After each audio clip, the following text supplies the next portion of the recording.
Yo, what is up, you guys? Welcome back to the channel. In this video, we're gonna be starting my most prestigious series on the channel, the 60 overall grind video. First thing y'all want to do is make y'all build. Now, if you want the link to this build, I'm gonna link it down in the description below, so you can go make it if you want to, or go make it use it as a template, whatever you want to do. But the first thing I want to do is make that build. I got it right here, 2-way 3-point shot creator. Let's get into my career. We ain't wasting no time. Gonna get picked by your team, go pick whatever team you want to. It's not like the older years where you just gotta play a bunch of meaningless games. You can pick where you want to go. I chose the San Antonio Spurs. You get sent to this cutscene on Topps Take Daily where they're talking about did they make a mistake drafting you over Shep Owens. We're gonna talk about Shep Owens a little bit later, but let's talk about my boy JJ Redick making the cut on 2K on the broadcasting side of things. Congratulations to him. After that, you get sent straight to the plaza where you have the freedom to go do what you need to do to get your player ready for the NBA. It's pretty much like any other crib on 2K. I'm going straight to the attributes, and all you guys gonna see the 100K VC I got in the top right hand corner. I'm just showing you guys how ridiculous the amount of VC costs to, move your stuff up. I'm not gonna actually use that to move my player up. I'm gonna actually stay true to the 60 overall grind until I'm need out there in the park or the rec or something like that. So we're gonna take all that back down. I'll just show you guys how ridiculous it is. But first you wanna do, now y'all might not even have this much in the beginning. I just had to put something up because I didn't want to be out there just being a bot. So put a little bit on 3-point, put 3 points to like 70. I don't even know if I'm gonna keep that ball handle. I mean, that speed with ball at 70, but I might do. Just put that up a little bit. Put rebound up to where you can actually get rebounds. Because rebounds, they give you quite a bit on defensive badge progress when you do that.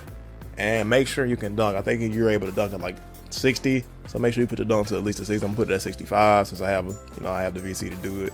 It costs 21,000 VC. That's ridiculous, bro. To go to a 66 like that just made my dang head hurt.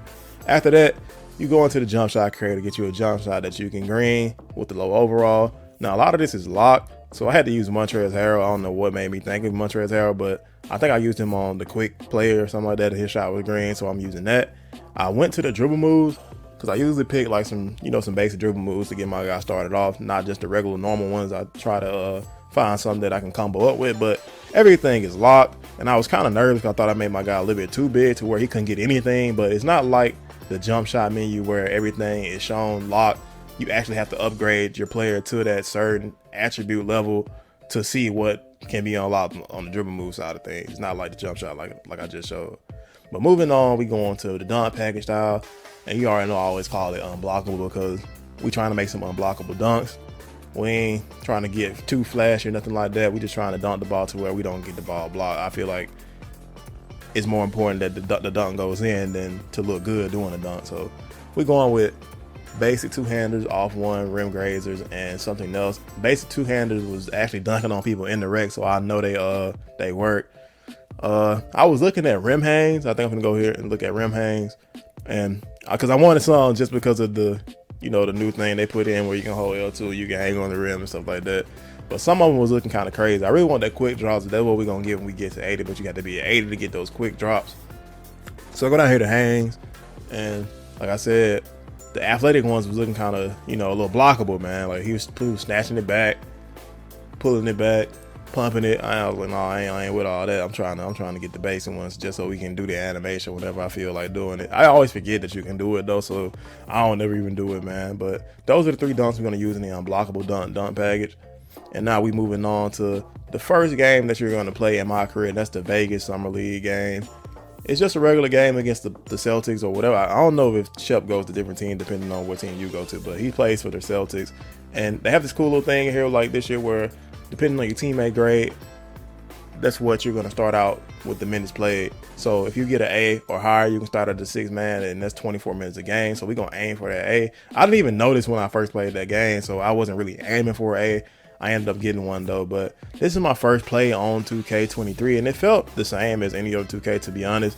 I just felt a little bit thinner. Like I felt like the court was a little bit wider and my play was a little bit thinner. I was glad the court felt wider because that was one of my main things with 2K22. I felt like the court was just so like sunken in to where people can make plays on the ball when they were out of position and shit. So I ain't really like that. So I'm kind of liking the fact that it feels a little bit wider. My player feels a little bit thinner because I can get a little bit more shifty. Run down there, I shoot a midi.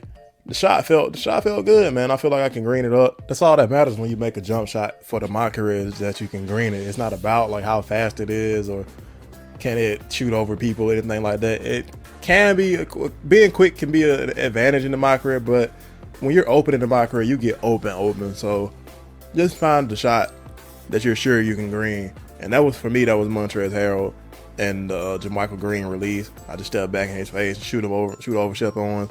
And I lost the rest of that game, but this was not a lot losing as in lost the game, but I lost like the rest of the footage to it. But this is the end of it. I ended up dropping a bunch of points.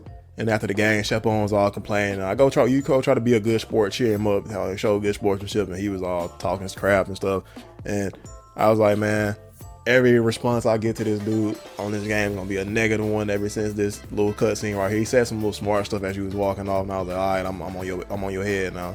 But I dropped 38 points, got 9 rebounds, 6 assists, 1 steal, 78% from the 3-point line, A+ teammate grade. So that lets you know we're gonna be starting off with that. How many minutes? I think 24 minutes per game as the 6th man. And yeah, man, about to progress on into the story, bro. So after that, you get thrown into like a multitude of cutscenes. Now, 2K does this thing where they try to make the story actually a little bit intriguing, and you can get caught up in it, bro. And 2K does a good job of making it intriguing. And they give you, but I noticed that a lot of the cutscenes here are just like so unnecessary, bro. It's worse than like 2K18, but at least you can skip them this year and in the years after that. But we got the freedom out of the cutscene, and we going to the little menu, little quest menu, so we can see what all we can do.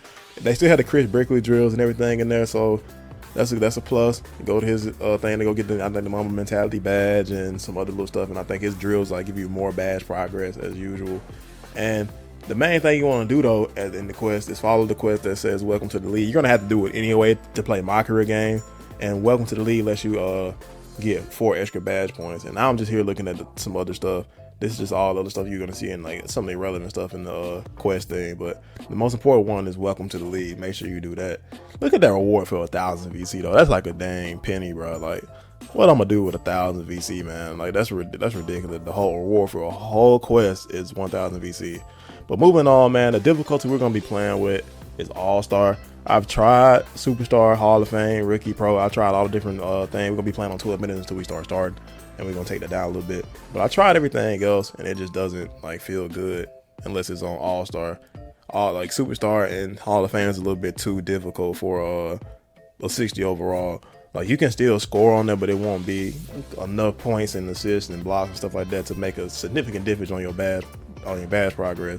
And the incentive of making a little bit more VC and having that multiplier on the progress thing is just not enough for the amount of points you're gonna be scoring. It's gonna be so minuscule. But moving on to the first game of the season, I'm playing against the Hornets. We get a screen, we get a 3. You're gonna be able to see much more of like how I play on my career with my drop the specific videos to the specific types of badges we trying to go after. I'm gonna drop videos based on like shooting badges, finishing badges, defensive badges. I'm gonna drop every video with each specific category. So y'all be on the lookout for those. Dropped 31 points. Pretty much the same stat line as the other one. Or was I tripping and showed y'all two? I don't even know 2 of the same ones. I might have, bro. I honestly might have, but no. I think my teammate grade was a lot lower in this one because I had like a bunch of turnovers. But I think I dropped like pretty much the same thing. They do like the little post game interview afterwards, bro. So it's kind of cool. Like be able to walk around the arena and go to like the little post game interview room and stuff like that. But moving back to the attribute screen, we're gonna put our attributes up a little bit more. I ain't gonna do it right now because y'all ain't gonna realistically have the VC to do so. But up that pass accuracy up to like 65 or something, because y'all won't be out there with 7 turnovers like I was. Getting sent back to the plaza. I'm gonna go to the shoot around. Well, not the shoot around, but the team practice, go do a few drills. Now, I'm not going to do a drill after every single game because I feel like drills aren't that impactful to your badge thing to be going after every game and wasting time. Because 2K like wants you to waste a lot of time in this game, bro, especially with the quest and like riding around the city on the skateboard. The skateboard is atrocious this year as far as like the speed it gets around the park. But one thing you do want to do is go to the Gatorade facility and get your turbo boost so that you're less of a bot up in the my career, man. And then you don't want to be, you finally get your play up, and then your friends be like, hey, come to the park, and you got to go and they got to go wait on you to do your Gatorade. So just go ahead and get your Gatorade out of the way, and that way you can get your gym rat badge a little bit quicker, bro. And don't be scared to go out to that red, man. Take that low overall out to that red. Probably not the 66, probably like a 75 or so, bro, because it's free barbecue everywhere out there. Nobody knows the game. Nobody can time their jump shot. So go out there and get you some of that extra badge progress that it's giving. It's not like an event or like that, but it just gives you more than like a normal My Career game. So go get that badge progress, playing the game mode is actually fun with your friends, bro. So do that, man, because you're going to hit your shots and everything. Don't be scared. But it's getting close to the end of the video, man. I appreciate y'all for watching, and I will see you guys in my next video, man. Peace. It ain't it? Oh, damn. Oh, somebody cool. That's how niggas quit, bro. Yeah. Hey.